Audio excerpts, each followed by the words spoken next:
she makes the decision to enter into the underworld to meet her dark sister, Ereshkigal. And Ereshkigal's husband has recently passed away, so this is why she's making this descent.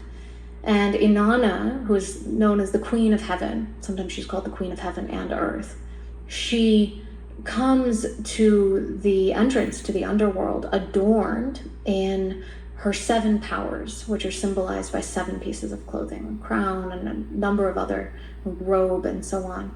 And those 7 pieces of clothing also correlate with the 7 chakras. And in her descent into the underworld, at each gate, there's 7 gates, the guardian of that gate has been given the instruction that she has to remove one of these items, therefore giving up this particular power of hers, whether it's her authority or with the third eye, her sight, all the way down to the root. And so each of these gates, she's stripped down until she arrives naked and alone in the underworld.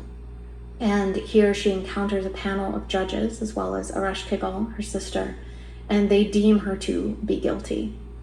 And her punishment for this guilt is to be killed and hung on a meat hook, very visceral. And so she left instructions in the upper world to, if she didn't come back within a certain period of time, for her, one of her servants to come look for her. And so this servant goes seeking help from the other deities. For a long time, can't find anyone to help. Finally, turns to Enki, who is Inanna's grandfather, who offers help, giving a resurrecting potion to 2 little insects who are small enough to enter into the underworld unseen.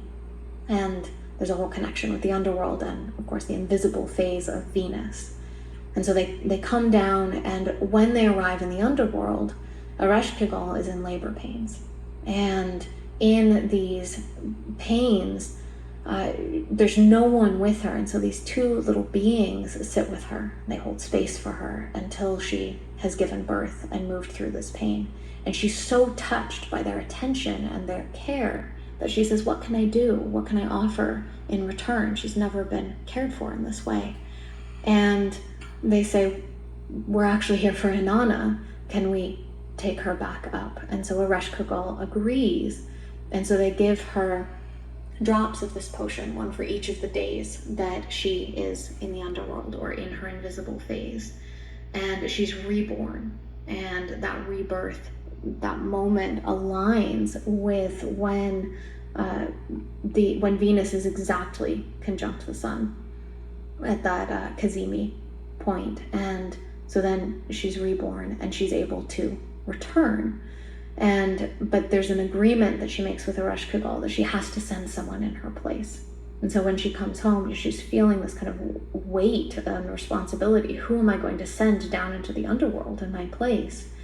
And when she comes home, she sees her husband, and her husband has not been mourning her absence, missing her. He's off having affairs and flirtations, and she's like, he's the one going down into the underworld in my place. And yet another pairing of Venus and Mars, her husband is Mars, and so now it's time for his descent into the underworld to take her place. And so the phases, how they align, when Venus is in the morning star phase, that is the period of Inanna's descent into the underworld. And each conjunction of Venus to the waning moon, the waning crescent moon in the morning sky, each conjunction is one of those 7 gates leading down into the underworld, where she's stripping off her powers and her adornments.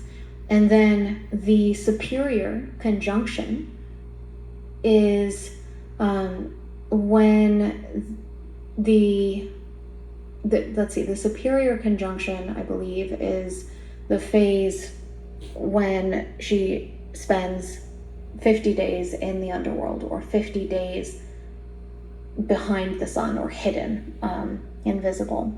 And then once she comes out of the underworld, she's reborn at the exact conjunction, and then her ascent out of the underworld is when she becomes the evening star. And so each of those conjunctions now to the waxing moon is her gaining back each of her adornments or each of her powers. So those, again, the moon Venus conjunction symbolizes the gates. So again, I really want to give credit to Shu Yap for that story and that mapping, because her research on that is invaluable.